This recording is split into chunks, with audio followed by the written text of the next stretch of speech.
Halo semuanya, kembali dengan saya Martinus Arif Sudaryono dalam pembelajaran sosiologi. Nah, materi kita hari ini adalah tentang fungsi dan peran sosiologi. Nah, ini merupakan materi pertama dan pertemuan pertama dalam pembelajaran sosiologi. Nah, diharapkan setelah kalian mempelajari materi ini, kalian dapat menjelaskan sosiologi itu ilmu pengetahuan yang seperti apa. Nah, itu tujuannya. Nah, jadi apa sih sosiologi itu? Sosiologi adalah suatu ilmu yang mempelajari hubungan dan pengaruh timbal balik antar aneka macam gejala sosial, seperti gejala ekonomi dengan agama, keluarga dengan moral, hukum dengan ekonomi, dan gejala-gejala lainnya. Nah, contohnya seperti digambar di slide ini. Misalnya, di sini nampak ada dua kelompok anak-anak, misalnya yang sebelahnya itu kelompok yang non-muslim, yang sebelahnya muslim. Nah, mengapa dia melakukan misalnya tindakan sosial tersebut, alasannya apa, motifnya misalnya. Terus akibat yang dilakukan dari tindakan tersebut tuh apa, terus maknanya apa. Itulah yang dipelajari sosiologi. Ini walaupun mereka ini beda, istilahnya beda agama, beda ras, beda etnik. Terus mengapa mereka mau melakukan tindakan tersebut misalnya.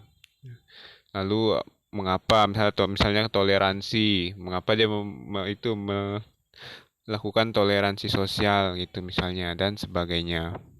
Itu nanti kira-kira jadi akibat dari tindakan-tindakan sosial yang mengandung makna dan akibatnya. Lalu apa sih sebelum kita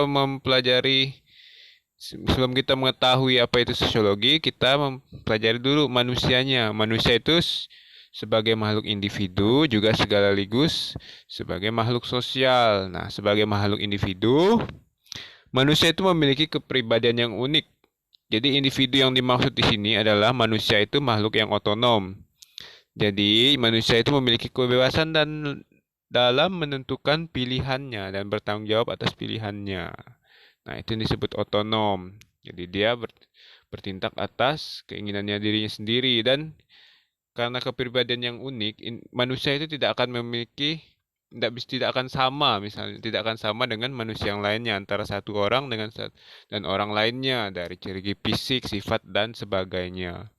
Nah, selain itu, manusia juga sebagai makhluk sosial. Jadi, manusia dikatakan sebagai makhluk sosial karena sejak lahir itu sudah membutuhkan seseorang untuk memenuhi kebutuhannya. Nah, kebutuhan tersebut yang mengarahkan manusia untuk hidup bersama dengan orang lain. Nah, jadi dia tidak bisa hidup sendiri, selalu membutuhkan orang lain. Nah, itu bisa dilihat di gambar. Itu ada anak bayi yang disuap oleh ibunya. Nah, itu salah satu contoh bahwa dia sejak lahir saja sudah butuh orang lain untuk memenuhi kebutuhannya. Nah, dan juga gambar di bawahnya itu ada kumpulan orang yang sedang gotong royong memindahkan rumah. Bayangkan kalau dia sendiri pasti tidak akan bisa melakukannya. Lain halnya kalau sudah melibatkan orang lain. Nah, seperti itu contohnya manusia sebagai makhluk sosial. Nah, jadi apa sih sosiologi? Apa ayo sosiologi? Kira-kira. Nah, sosiologi adalah apa itu? Berasal dari bahasa Latin dan Yunani. Asal katanya adalah socius dan logos. Socius berarti kawan, tetapi yang dimaksud ini dalam arti luasnya itu masyarakat. Lalu sementara itu logos yang berarti kata atau berbicara. Jadi dengan demikian, ilmu sosiologi berarti ilmu yang membicarakan atau mempelajari tentang masyarakat. Nah, jadi kalau kamu ingin mengerti masyarakat, kamu harus belajar sosiologi. Itu ada gambarnya. Kamu ingin mengerti masyarakat, belajarlah sosiologi. Nah, jadi sosiologi itu dicetuskan pertama kali oleh Auguste Comte, sehingga ia disebut sebagai Bapak Sosiologi. Nah, beliau ini adalah orang Prancis, jadi lahir di Montpellier dan wafat di Paris. Nah, beliau adalah yang mencetuskan istilah sosiologi sehingga disebut sebagai Bapak Sosiologi. Nah, beliau juga nanti ada memiliki teori tiga tahap, hukum tiga tahap. Nanti itu kita bahas pada pertemuan-pertemuan selanjutnya ada khusus. Lalu apa sih yang menjadi objek kajian sosiologi? Objek kajian sosiologi itu adalah masyarakat. Masyarakat itu apa? Masyarakat adalah orang yang hidup bersama dan menghasilkan kebudayaan. Itu kata Selo Sumarjan. Sementara Ralph Linton mengatakan, masyarakat adalah suatu kelompok manusia yang telah hidup dan bekerja sama dalam waktu yang cukup lama. Nah, jadi bagaimana kita mau melihat masyarakat? Jadi ada unsur-unsurnya. Ada sejumlah manusia yang hidup bersama dalam waktu yang relatif lama. Lalu mereka memiliki sistem komunikasi dan punya aturan dalam hidup, dalam tinggal hidup bersama itu. Lalu ada jadi mereka juga suatu kesatuan dan menimbulkan kebudayaan, di mana anggota masyarakatnya juga merasa dirinya masing-masing terikat dalam kelompok tersebut. Nah, itu adalah unsur-unsur masyarakat. Kalau mau ingin melihat masyarakat, itu unsur-unsurnya. Lalu dalam mempelajari masyarakat, sosiologi memfokuskan studinya pada hal berikut. Misalnya, hubungan timbal balik antar manusia satu dengan manusia lainnya.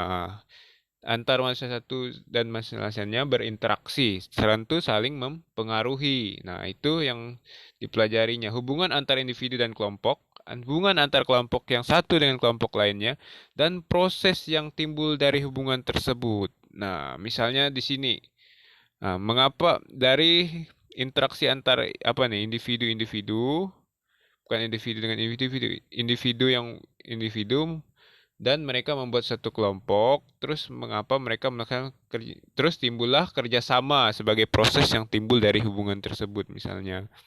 Nah, dari kerjasama itu mereka melakukan apa, dan akibatnya apa, maknanya apa, dampaknya apa. Nah, itu yang dipelajari sosiologi. Jadi, akibat dari interaksi antar manusia tersebut menghasilkan gejala sosial apa, kan banyak tuh dari sosial ekonomi, sosial politik, sosial keluarga, dan sebagainya. Itu yang dipelajari sosiologi. Lalu di sini ada dua artikel. Dua artikel. Nah, kalian identifikasi manakah objek kajian sosiologi. Nah, itu ada artikel pertama itu tentang konflik pasca pemilu. Artikel kedua itu 5 fakta seputar antibiotik. Nah, dari kedua artikel ini, kalian identifikasi yang mana objek kajian sosiologi. Lalu kalian jelaskan, misalnya kalian bilang artikel yang satu objek kajian sosiologi. Nah, alasannya apa? Kalau artikel 2 objek kajian sosiologi, alasannya apa? Nah itu pertanyaannya. Jadi kalian kerjakan ini di buku tulis kalian. Lalu kalian langsung jawab aja, tidak perlu langsung jawab. Jangan lupa tulis nama. Bisa dijawab, tulis nama. Jadi ingat ya pertanyaannya, manakah objek kajian sosiologi dari dua artikel ini? Dan berikan alasannya. Alasannya yang jelas, jangan pendek tapi tidak jelas, tapi yang jelas buat alasannya biar nampak argumentasi kamu. Nah, setelah kalian sudah selesai kerjakan, kalian foto hasilnya dan foto kalian mengerjakan atau menonton video ini. Jadi ada dua, jadi foto tugas dan foto bukti kalian mengikuti pembelajaran ini. Bisa nonton videonya, bisa mengerjakan tugasnya.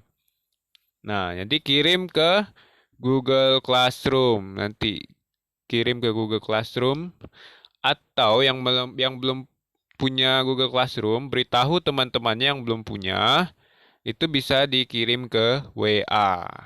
Jadi ada dua, tapi yang diutamakan Google Classroom. Tapi kalau tidak ada ya kirimnya ke WA.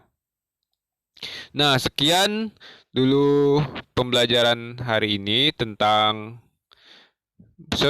konsep awal ke sosiologi. Jadi ada yang kalau materi yang kurang jelas kalian boleh tanyakan dan tanyakan kepada saya atau hubungi saya. Kurang lebihnya saya ucapkan terima kasih.